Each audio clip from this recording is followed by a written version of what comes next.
I want to show you real life footage of people in the actively dying phase.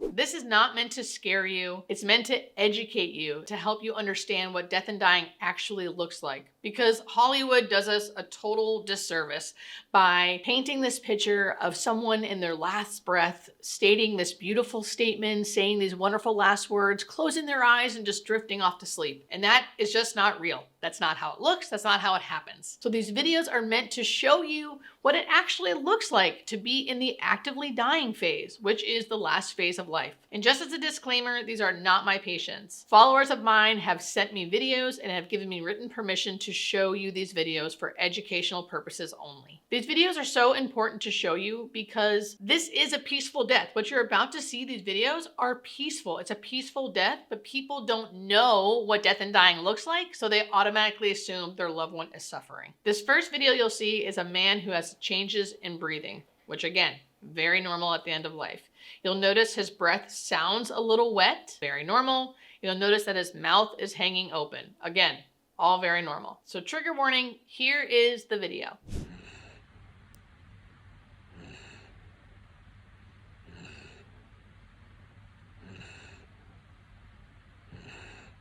What you just saw was changes in breathing that happen at the end of life. Why does it happen? It's because there's metabolic changes when someone's in the actively dying phase, which causes them to breathe differently. You also saw that he was breathing differently, but he was very lethargic, almost sedated. This was not likely because of medication. This is likely because the body is slowly shutting down.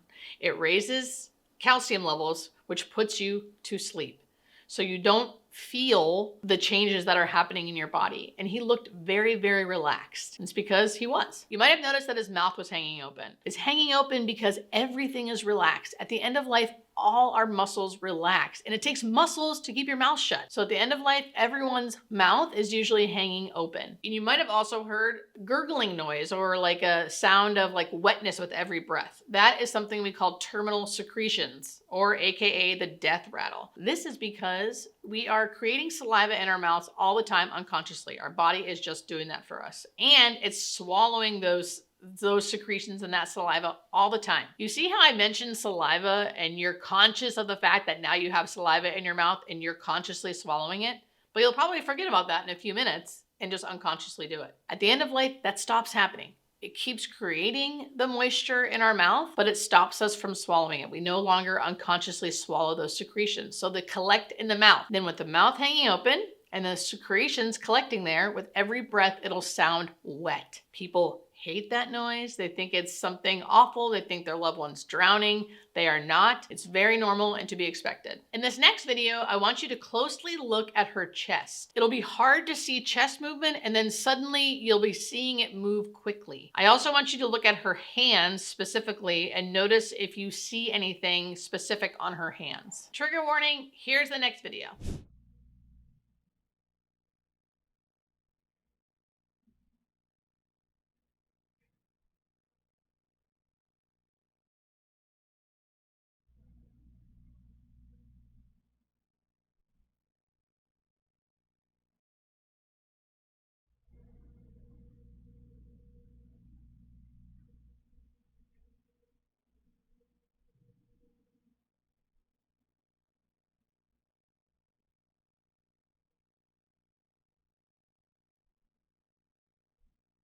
So the chest, if you can look closely, you'll see that she doesn't breathe for a long period of time and then suddenly quickly breathes.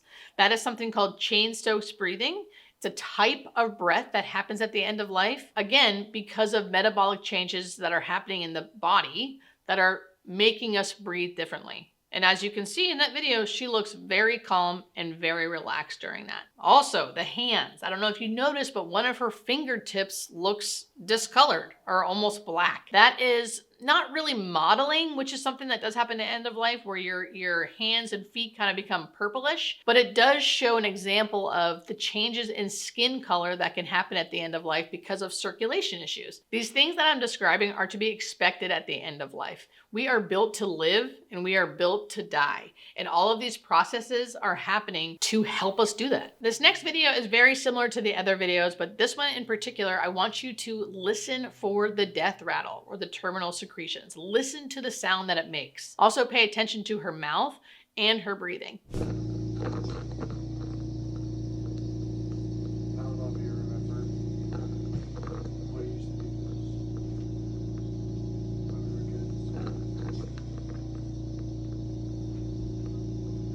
That's a perfect example of terminal secretions, how it sounds. Everyone hears this and they automatically think it's coming from the person's lungs, they're drowning on their own fluid. This is not happening. Like I told you before, it is just saliva in their mouth not being swallowed because their brain is not telling them to swallow it. Also, with the mouth hanging open and that breath going over that wetness, it creates that gurgling noise. One concern people have is, how do we really know if they're comfortable versus not comfortable, especially when they see their loved one having changes in breathing. They see how they're breathing, they automatically assume they're suffering because no one can breathe like that and be comfortable, is what they think. What I can tell you is, from years of experience, and it's not just me, anyone who works in this type of healthcare can tell you that you can tell when someone is not comfortable when they're breathing like that because they will look panicked. They will look agitated. They will look like, I can't breathe and I need help. They will look like that. When someone is breathing the natural way you should be breathing at the end of life, with those types of breath that you see that seem so uncomfortable, but they look relaxed, that shows us that they are, because we know what it looks like when they're not.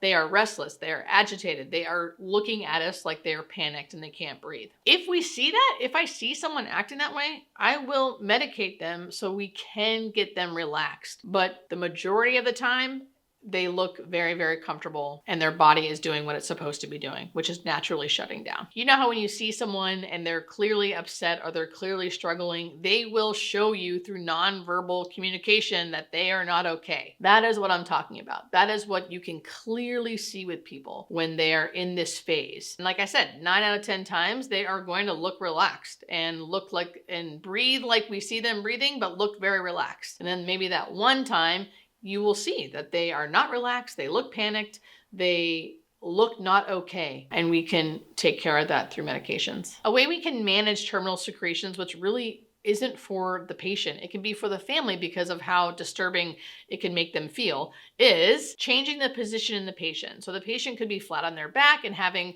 a lot of gurgling sound. A lot of times just putting their head up to a 60 degree or 90 degree can change that, or even turning them on their side so the secretions come out of their mouth can help with those terminal secretions. We also can give medication that helps dry up the terminal secretions, but again, then the person has a really dry mouth. So it's kind of a give or take. But there are some things we can do to make it more manageable for the patient and their families if needed. These videos are to help educate us about what it actually looks like so we can better prepare ourselves to make dying less scary and more sacred. We are all going to experience this at one time or another. To learn about it is going to help us be more prepared, which will help us live better and die better.